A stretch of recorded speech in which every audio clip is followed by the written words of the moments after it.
Basically, when you're dysregulated, it means that your nervous system is out of balance. People who are activists, particularly those who have trauma from their activism, you know what it feels like to get dysregulated. And when we are dysregulated, we have less access to our rational faculties, and we're less connected with our empathy. And we're more likely to dysregulate other people. We're less likely to be able to communicate skillfully and relate in a way that's healthful. Dysregulated people dysregulate people. So the number one thing, in my opinion, that any of us can do who wants to work to create a better world is to fully commit to our own regulation. In this episode of the Overpopulation Podcast, we talk with social psychologist Dr. Melanie Joy, best known for coining and popularizing the term carnism, about how to make more compassionate, relationally literate choices that advance personal, social, and ecological transformation. Welcome to the Overpopulation Podcast, where we tirelessly make ecological overshoot and overpopulation common knowledge.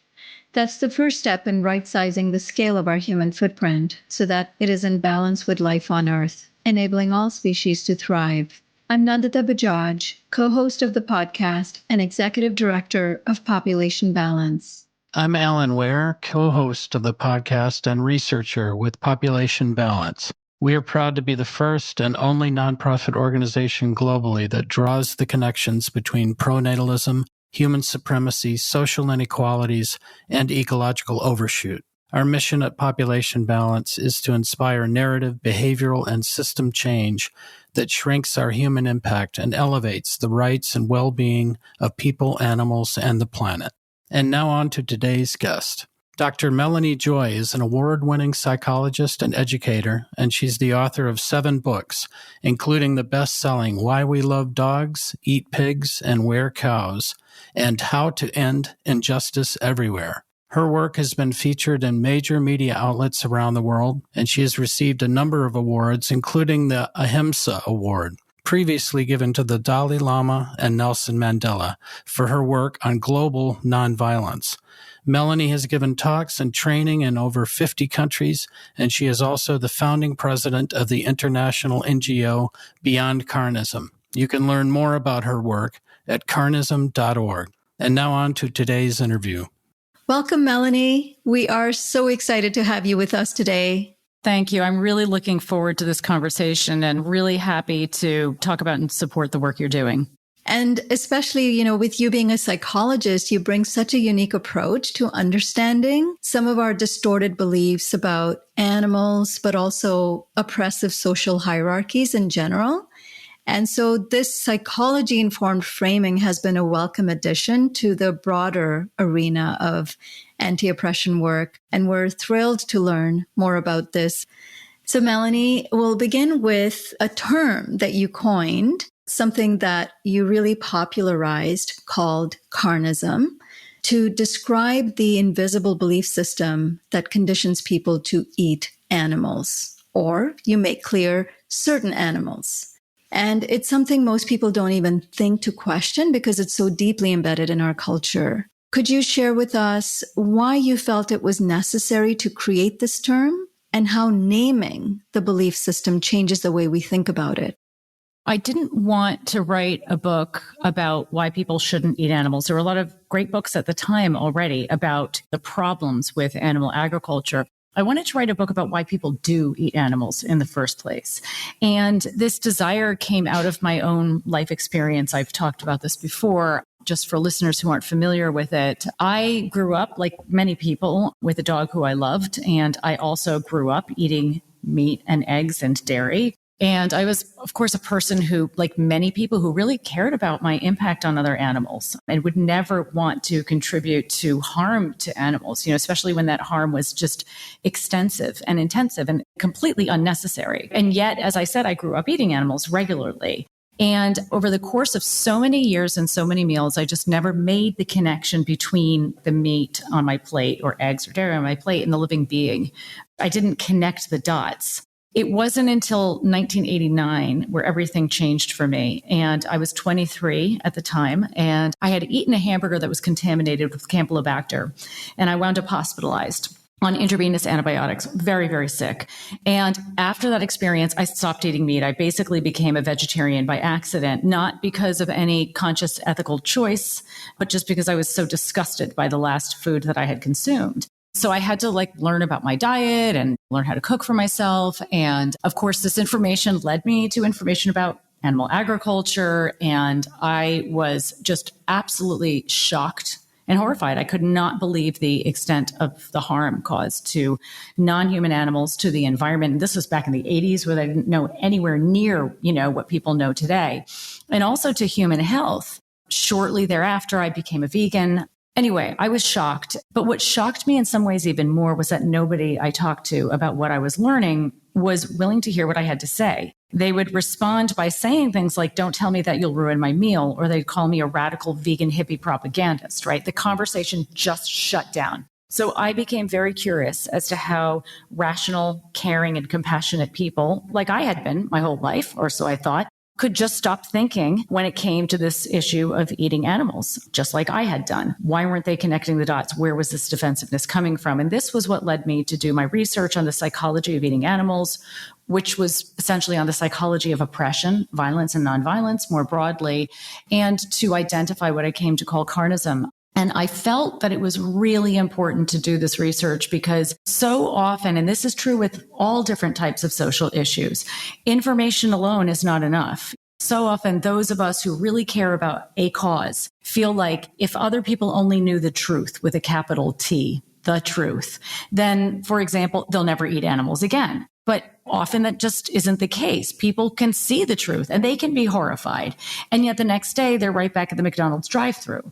So I really wanted to understand the deeper mentality that basically caused rational, compassionate people to act in ways that were irrational and uncompassionate, and to drive harmful behaviors and act against their interests and the interests of others without realizing what they were doing. And this was what led me to identify carnism. And with the identification of the system, basically I identified the system, and then I worked to really deconstruct it and look at how is this structured?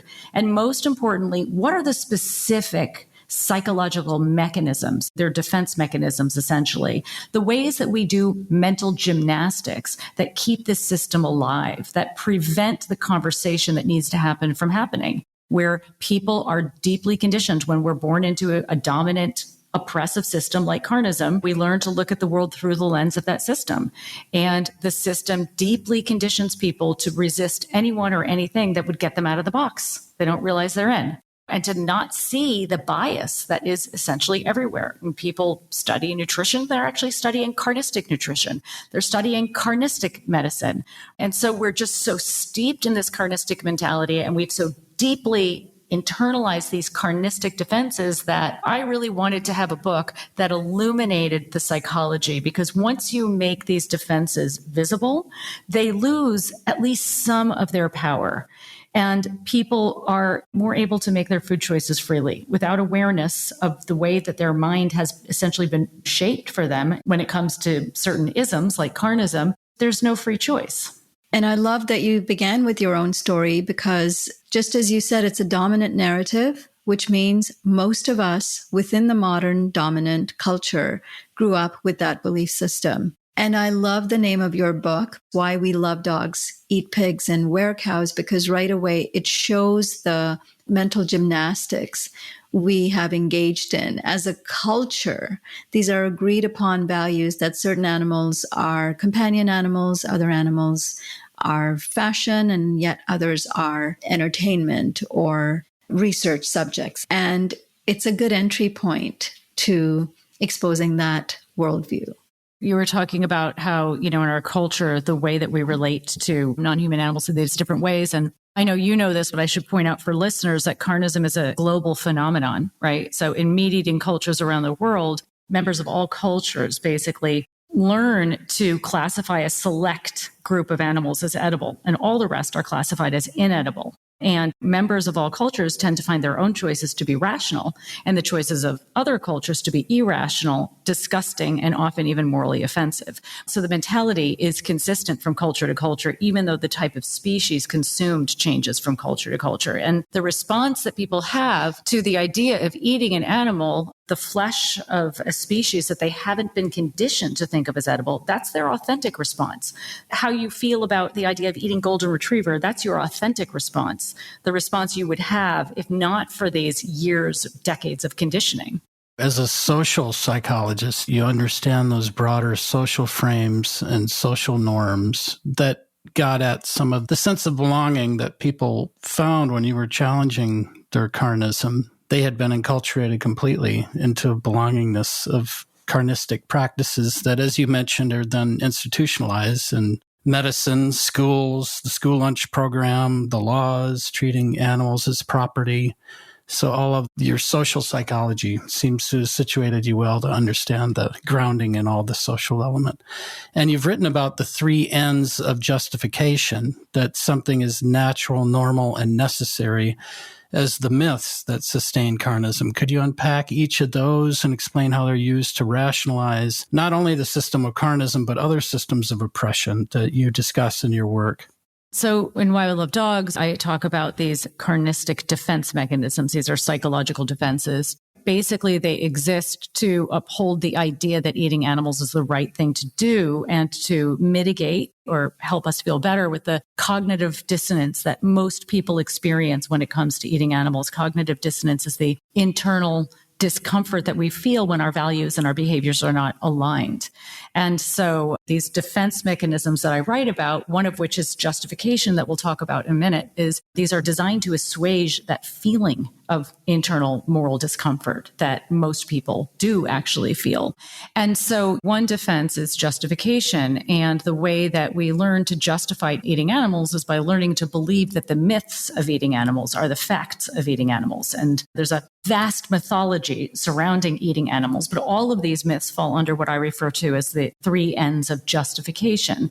Eating animals is normal, natural, and necessary. And not surprisingly, these same arguments have been used to justify violent practices throughout human history, from male dominance to heterosexual supremacy. So it's important to differentiate normal behavior versus a normalized behavior. A normalized behavior is a behavior where we're socialized to believe that this is the way we're supposed to be, that it's abnormal not to be this way. And people strive to be a part, typically, of the dominant norm, of the social norm. When a behavior is normalized, what that means is that there are, like the sociologist Alan Johnson said, these invisible paths of least resistance woven through society. It basically means that it's the least resistance is to go along with the norm. And carnism is structured just to make it so much easier to eat animals and so much more difficult not to eat animals. When you don't eat animals, you're actually perceived as abnormal. And not only are you often socially marginalized, but it's just so much easier for you to find carnistic products, to have a doctor who actually supports what you're doing. I mean, thankfully, this is changing now. But when a behavior is normalized, basically what this means is it's a behavior that encourages people to follow in the path of that social norm. When I talked about eating animals being natural, right, the primary way that this myth is disseminated is through the institutions of science and of history, right? And by defining a behavior or practice or belief system as natural, I mean, this is something that has been done, again, throughout human history to maintain an oppressive status quo. I mean, we just look at eugenics, or craniometry that the Nazis used to prove the supremacy of the Aryans in order to justify the genocide that they were carrying out. And it's true when I talk about like eating animals being natural scientifically and also looking at this issue through the lens of history. It is true that we have eaten animals as a species for millennia. There's no question. But we have to remember that when we're looking at the situation through the lens of science or through the lens of history, we're looking through the lens of carnistic science and carnistic history. When we look through the lens of carnistic history, we only look as far back as we need to justify our current carnistic practices or behaviors, right? Like our oldest ancestors were fruitarians, eating the occasional insect that was embedded in a piece of fruit.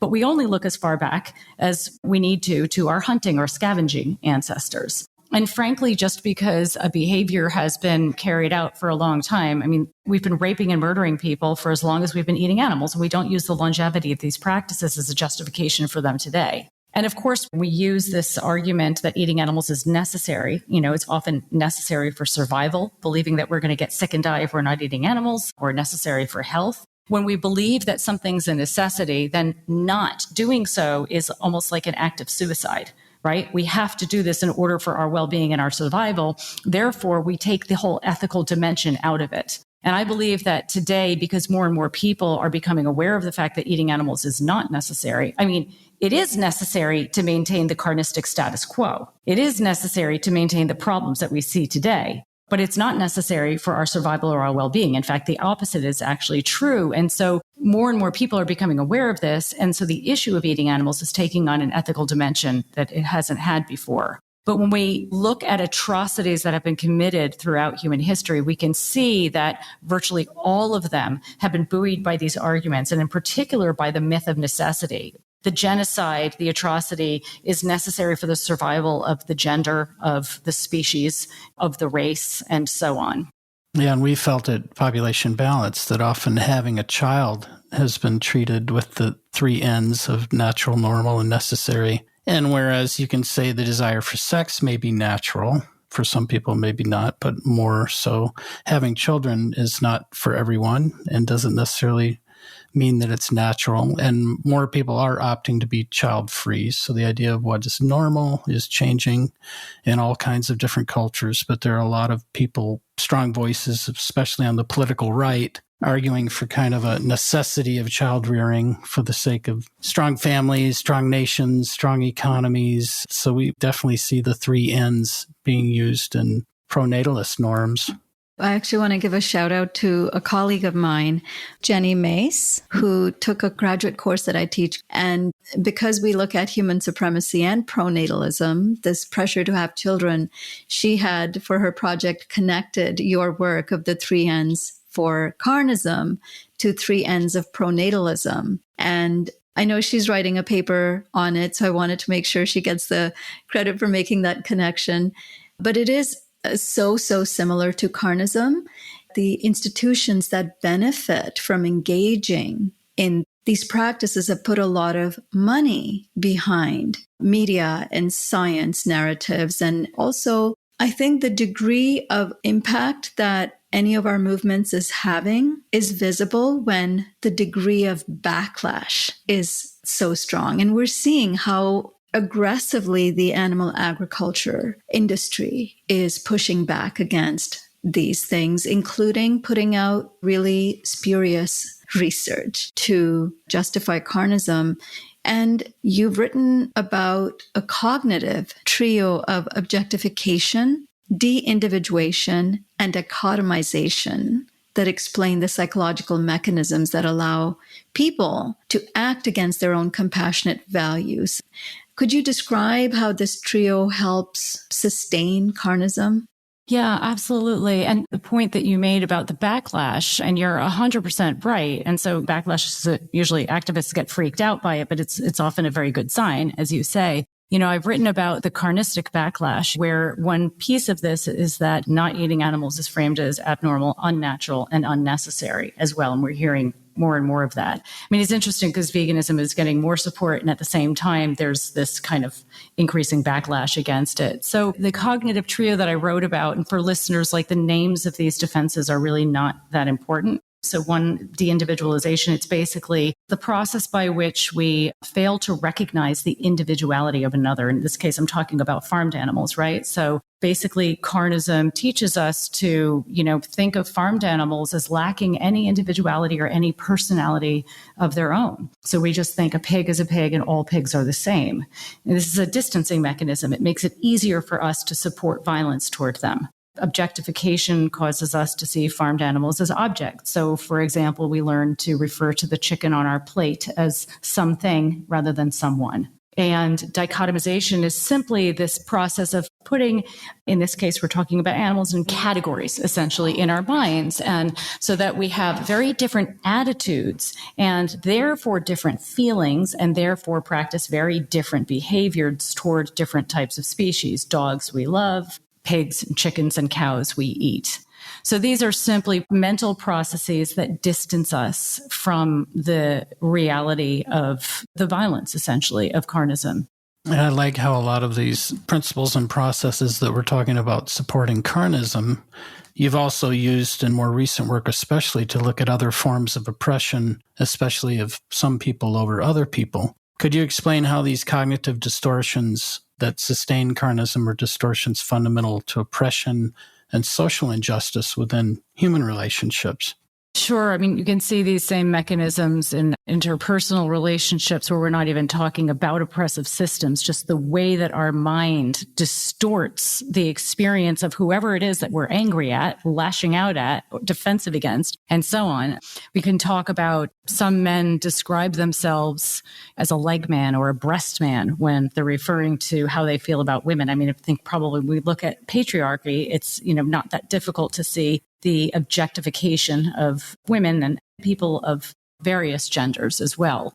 When we think about de-individualization, I mean, it's very common when you hear political rhetoric, for example, talking about Muslims, all Muslims, those people, immigrants. When these individuals or groups are being referred to, it's without nuance. It's without respect for acknowledgement of the dignity of the uniqueness of the characters and the individuals within them. We're just perceiving somebody as a member of a group about which we've made generalized, stereotypical, usually negative assumptions. And of course we put people in moral categories in our minds, just the way we put non-human animals in moral categories in our minds. So we would never bomb children here in Germany or in the US. And yet we have no problem, or at least many people have no problem, supporting the very same violent behaviors to be enacted against children in other places in the world.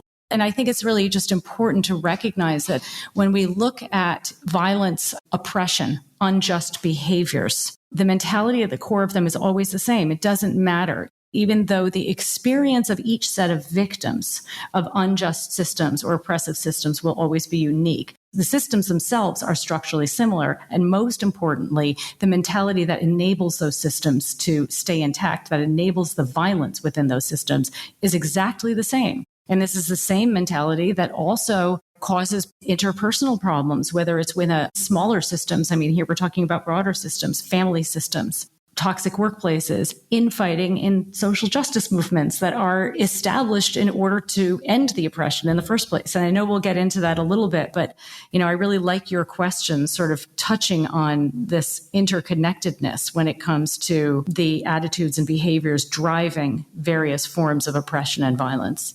Along those lines, you also emphasize the importance of witnessing as a tool to dispel the denial and dissociation that supports oppressive systems, how we consciously engage in disentangling ourselves from these practices. What are the emotional and social challenges people face when they start witnessing human and animal suffering? And what is the argument for why one should engage in this kind of work? I describe witnessing as seeing the truth of what's happening with your eyes and minds cognitively, as well as your heart emotionally, and opening up empathically to the degree that one can. Some people are better able to cognitively witness than emotionally, or vice versa. And that can be very painful for people. It's one of the reasons people turn away from atrocities, because it hurts to witness.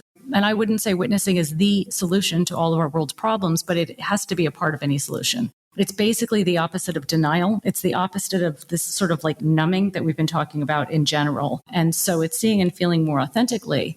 So, I mean, the power of witnessing is that when you do bear witness, you are in a position to truly become a part of the solution. It's hard to be a part of the solution if you don't actually know what's really going on. And by bearing witness, I do not mean taking in graphic imagery and traumatizing yourself with that kind of material. That's not necessary for many people. And most people who are involved in activism, at least animal activism, tend to do that too much, in my opinion. But it does empower you to really become a part of the solution and to live your life more authentically, because you are seeing and feeling more authentically, more clearly. And it's important to just know your boundaries and to protect them, especially if you're a sensitive person, which is true for many people who are drawn to this kind of work. And what that means is that you don't over-witness, you don't expose yourself to traumatizing material unless you absolutely have to, it's for your job or whatever. You give yourself permission to take in the facts and know what you need to, enough so that you can become proactive as part of the solution. And don't make others unintentional witnesses and cross their boundaries. Protect other people's boundaries as well. There are high rates of trauma in the animal rights movement, and for very good reason. Many people have been traumatized by what they've seen, what they're aware of, and many activists unwittingly traumatize others by sharing graphic information and graphic imagery that then just sort of like feeds the traumatic experience of other activists. So just be really careful with witnessing. I like to quote Eddie Lama, an activist. He was in actually the movie, the star of the documentary film called The Witness, who talked about sort of the power of waking up to the truth. And he said, I know the reality is so overwhelming. The numbers are so staggering. I know that animals are going to continue to suffer and die, but not because of me. And that motivates me. That helps me recognize the power of me as a witness.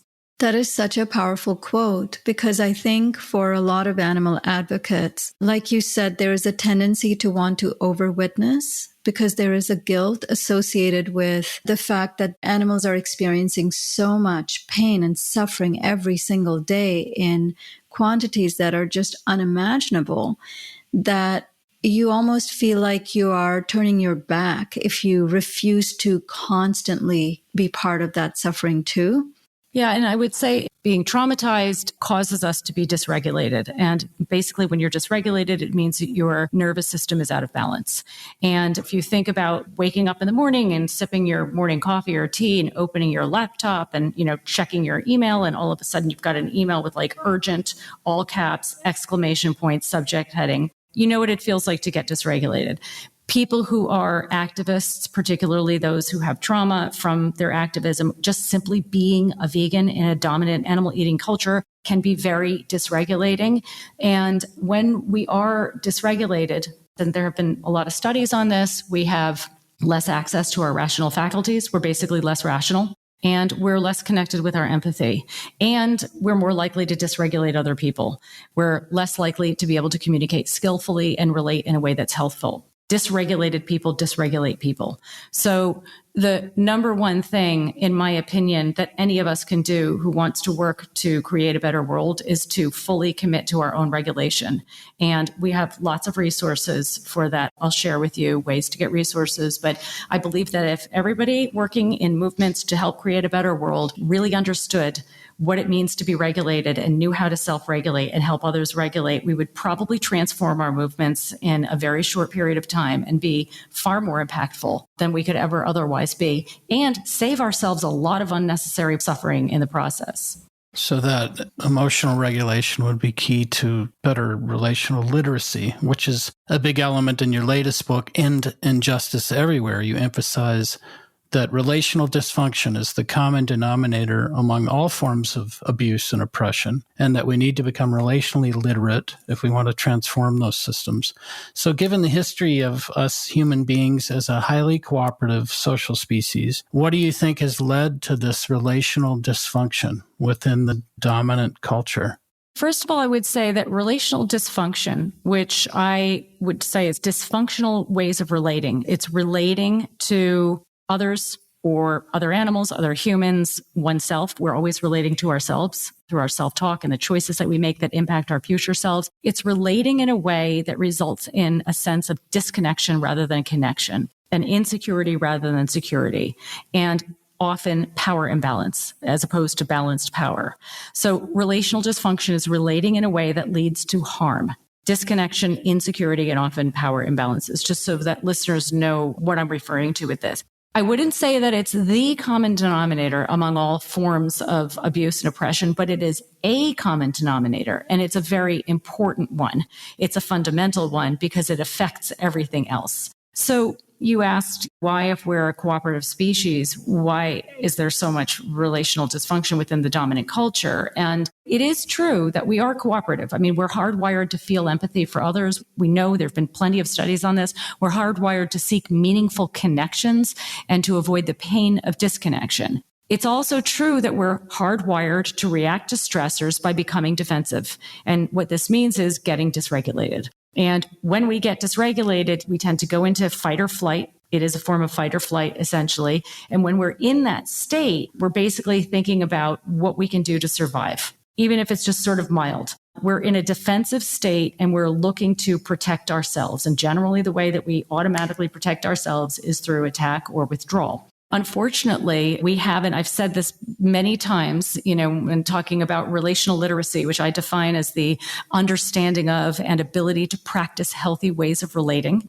Most of us have to learn complicated geometry that we'll probably never need to use, and yet we don't get a single formal lesson in how to be healthy relational beings, which of course includes how to communicate skillfully, since communication is the primary way we relate. So it's not surprising, given that we do have these hardwired tendencies to react and go into fight or flight / dysregulation. And we haven't been given the tools or the guidance or the training necessary to learn how to navigate our experience and build the self-awareness we need to so that we can choose a different way when we're triggered, when we're upset, when we feel under threat. And then on top of it, we're, being conditioned over and over and over again by capitalism and patriarchy and carnism and speciesism and all of these other isms that are basically encouraging us to engage in these non-relational behaviors, feeding the systems and harming ourselves in the process. Right. You talk about the paradox of privilege, that a lot of privileged people are not aware of the power they have. They become kind of blind, partly, I suppose, to witnessing suffering and oblivious to their advantages, and then very reactively defend privilege or create a myth of meritocracy that we have our privilege because we've worked harder, we deserve it. So that would seem to be part of that relational literacy too. Yeah, building relational literacy is basically, it is, in my opinion, like one of the most transformational things that anybody can do. If our population, were even 5% more relationally literate, it would change a lot. If our collective level of relational literacy weren't so low, we would not elect relationally dysfunctional leaders and support relationally toxic policies. People would know better. We'd watch, the debate and recognize relational dysfunction when we see it. Yeah, I love the emphasis that you're putting on regulating ourselves, because I think within any advocacy movement, there is a tendency to want to quickly get the most effective strategies. What is step 1, 2, and 3 to go out and have the most impact? And absent from that analysis often is the relational aspect of is like who you are as a person. How do you come across to other people? How do you relate to other people? That takes a lot more work than learning a couple of strategies that you want to have translated into some impact, which without having done our own work, it can, as you have demonstrated, lead to a lot of unimpactful work. Yeah, and I would say it takes work, and it's also a lot of it is skill building, right? So people don't have to spend a decade in therapy. Anybody who wants to build relational literacy skills can. It's not rocket science. It does require commitment, but it is something that is accessible to anybody who really is committed to doing it. And can you speak to some of that cultivation of skills? How do we build them? Well, I actually wrote a book called Getting Relationships Right for this very reason. And this is not just a plug for my book. I really did not want to write that book because I was very busy doing other things. But I could not find a single book in all of the books that were out there. And there are many great, great books, but I wanted a book that would be like a one-stop guide for people to building relational literacy. Like, here are the key things that are most important to know. And if you want to take the next steps, fine. But if you just use this should give you a really good foundation. Relational literacy is based on a number of different principles and tools, but all of them are based on what I refer to as the formula for healthy relating. It's like a formula here, and it's quite simple in some ways. Basically, in a healthy interaction, this includes a healthy communication. As I said, communication is the primary way we relate. Doesn't matter who we're interacting with, another human, as social groups, collectively. If we're standing on a platform, giving a public talk, relating to ourselves or relating to whoever. In a healthy interaction, we practice integrity and honor dignity. And this leads to a sense of connection and security. And when we practice integrity, to simplify that, we're basically practicing the core moral values of compassion and justice, which is treating others the way we would want to be treated if we were in their position, right? So you practice integrity is essentially practicing respect. When you honor dignity, that means you think of and treat that other individual or yourself as fundamentally worthy. You recognize their inherent worth. You don't see them as any less worthy than you or anyone else of being treated with respect and occupying space on the planet. When we do this, we create a sense of connection and security. And I mean, of course, healthy relating exists on a spectrum. Rarely is an interaction healthy or unhealthy, functional or dysfunctional, relational or non-relational. It's more or less so, right? So on the other side of the spectrum are what I call non-relational. These are the dysfunctional behaviors, right? And these are behaviors where we violate integrity, we harm dignity, and we create a sense of insecurity and disconnection, and sometimes even unjust power imbalances. And so this is something that we can come back to at any point, whenever you're having an interaction with somebody or yourself and you're starting to feel a little wonky, a little off, pause and ask yourself, do I feel like I'm practicing the formula? Do I feel like they're practicing the formula toward me? And this can be a bit of an abstraction, but the practical tools are all built on this one formula. And you can use this like your relational compass. It keeps you heading in the right direction. We can always come back to the formula at any point in time. And is there an example that you can give in how you engage, say, with someone who is holding a different or oppositional view? Well, the practice starts in your mind, in your head. It starts with the attitude and recognizing that nobody is better or worse than anybody else, regardless of our behaviors. You can recognize problematic behaviors and commit to holding people accountable, but we can do this while honoring their dignity. That means recognizing that each and every one of us is nothing more and nothing less than the hardwiring and biology we were born with and every single experience we've had throughout our lives.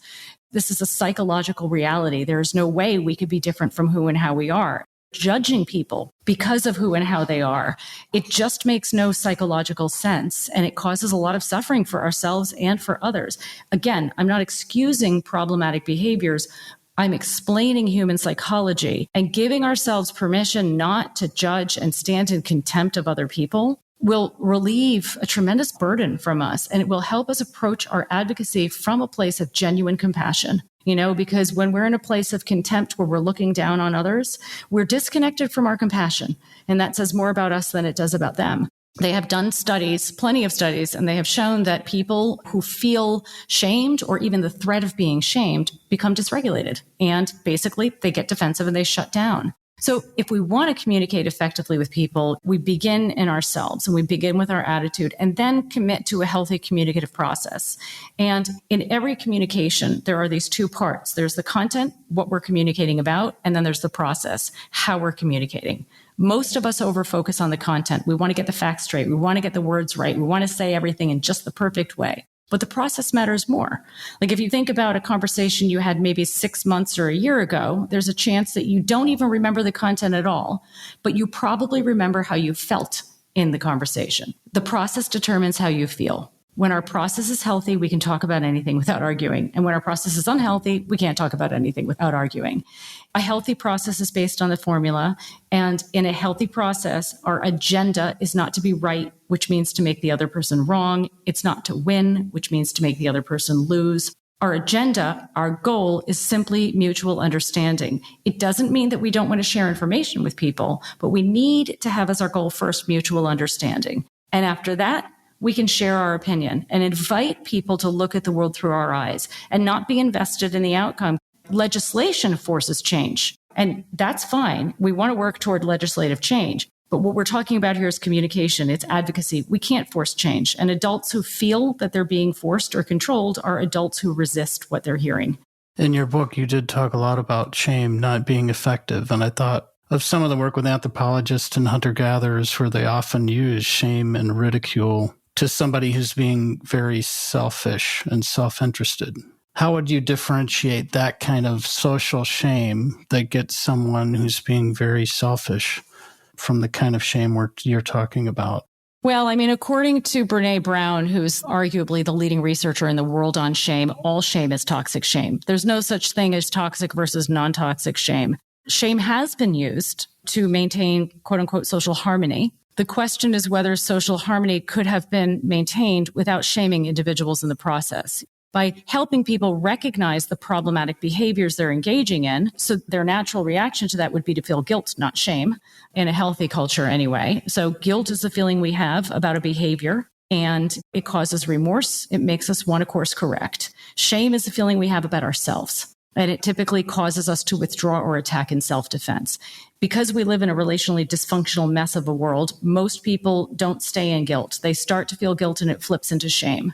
So I don't advocate any shame. I advocate objectively, clearly, and compassionately raising awareness of a problematic behavior and providing opportunities for how to rectify that.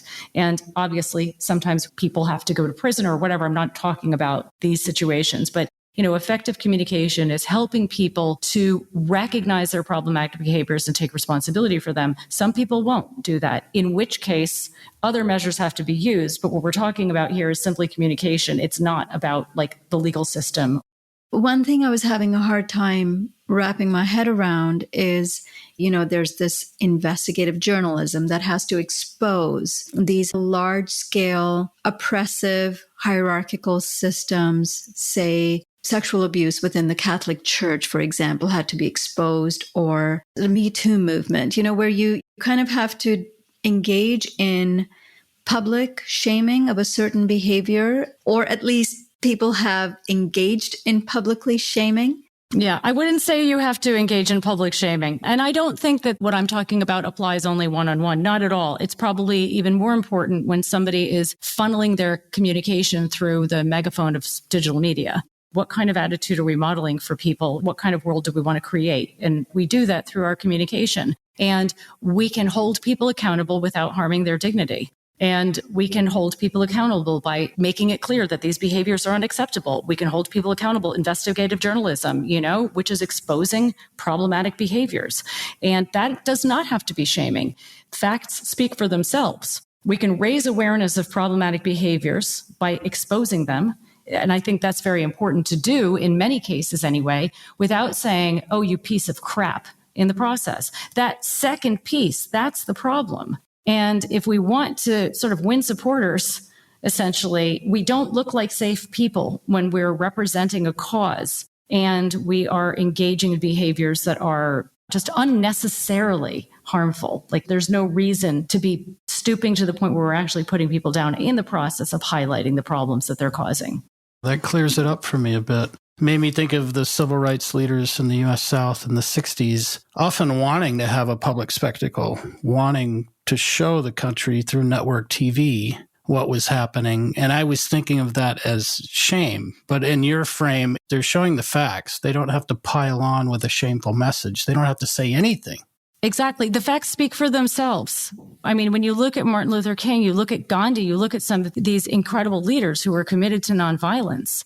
The beauty of their work was that they held a mirror up to the violence and the shaming behaviors of the others and the harmful behaviors of the others without descending into that kind of rhetoric themselves. And they didn't have to. You've noted that infighting is a recurring issue in many social justice movements, including animal advocacy, and you've even created a website dedicated to ending infighting among social justice groups called infighting.org. How would you describe infighting within social justice groups, and what are its main causes? So we've already touched on a lot of this. So I'll just sort of briefly mention, infighting is relational dysfunction. It's just like any kind of fighting, what we could call outfighting, but it's directed toward members of one's own group. It's the same problematic attitudes and behaviors that we've already been talking about that are getting played out within social justice groups and movements. And the causes are the same as they are for other kinds of fighting where, like, as I said, where most of us have not been taught relational literacy. So when we have a difference of need or opinion from someone, we tend to use force. Our goal is to try to make them wrong and get them to agree with us. But then there are these other issues as well that are sort of layered on top of this. So there are high rates of traumatization among activists, and trauma tends to affect our perceptions and cause us to see the world in terms of like victims, perpetrators, and heroes, and place people into these rigid categories. And there are high rates of dysregulation. There is a lot of anger, which is in and of itself, it's not a problem. Anger is an important emotion. It motivates us to take action, positive action. And when we don't relate to our anger in a healthy way, it becomes harmful rather than helpful. And again, most people haven't been given the tools in order to do that. So there are these various reasons that we see, also high rates of burnout as well, because for perhaps obvious reasons among activists. So On our website, infighting.org, there's a lot of resources. It's a very, very comprehensive website. So anybody who is interested in any of the issues actually we've talked about today, learning more about them, people can go to carnism.org for that. But in terms of regulation and trauma and effective communication and the formula and relational literacy and relational dysfunction, they can find information about all of that at infighting.org. And I like how you do differentiate between infighting and healthy disagreement. You don't want to shut down potential healthy disagreement. I mean, we have some disagreements with people who otherwise might seem on our side with ecological sustainability, but they believe we can green grow through technology, through mining for renewable energy. They don't see, as we do, the level of ecological overshoot being as dire, or the level of species extinction being as dire. So we see that very much as a healthy disagreement. So there's the need for that, right, within movements to have different perspectives to disagree in a healthy way.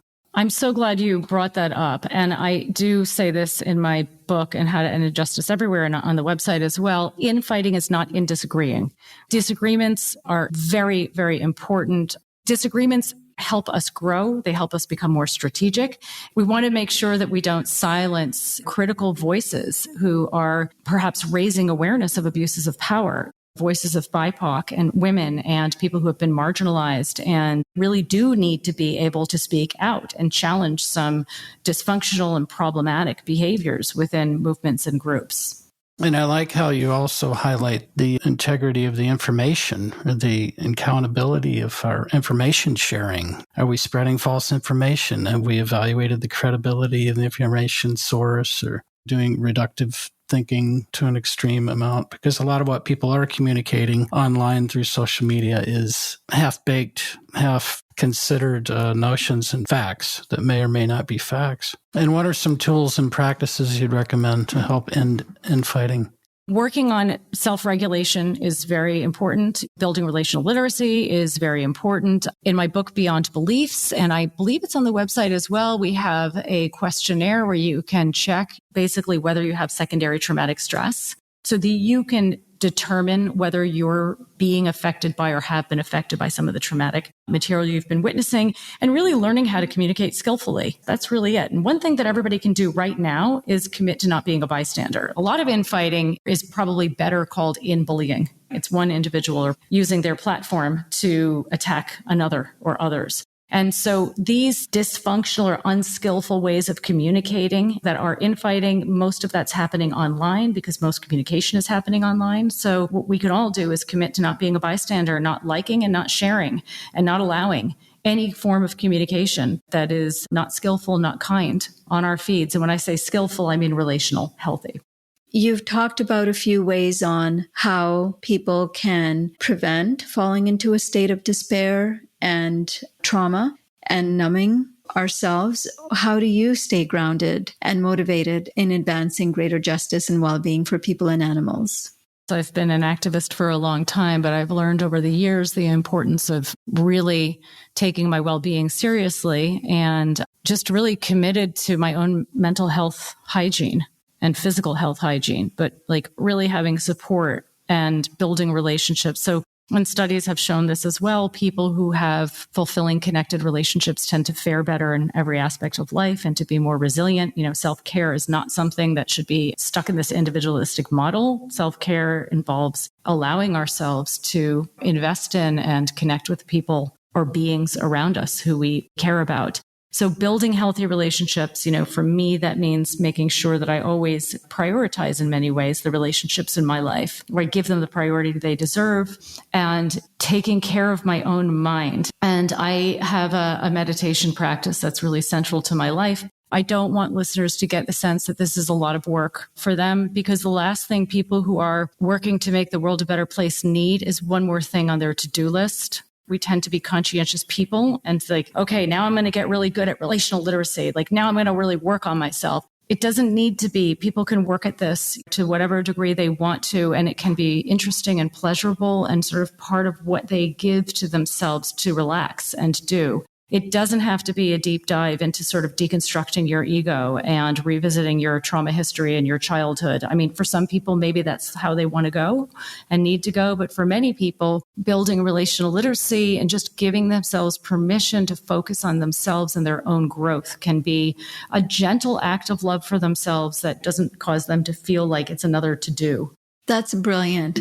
Yeah, Melanie, it's been such a pleasure having you on today. This was such a helpful conversation. Your work in challenging carnism, in fostering stronger relational literacy, and also just giving such helpful tips on how to do this kind of heart-centered work has been so inspiring.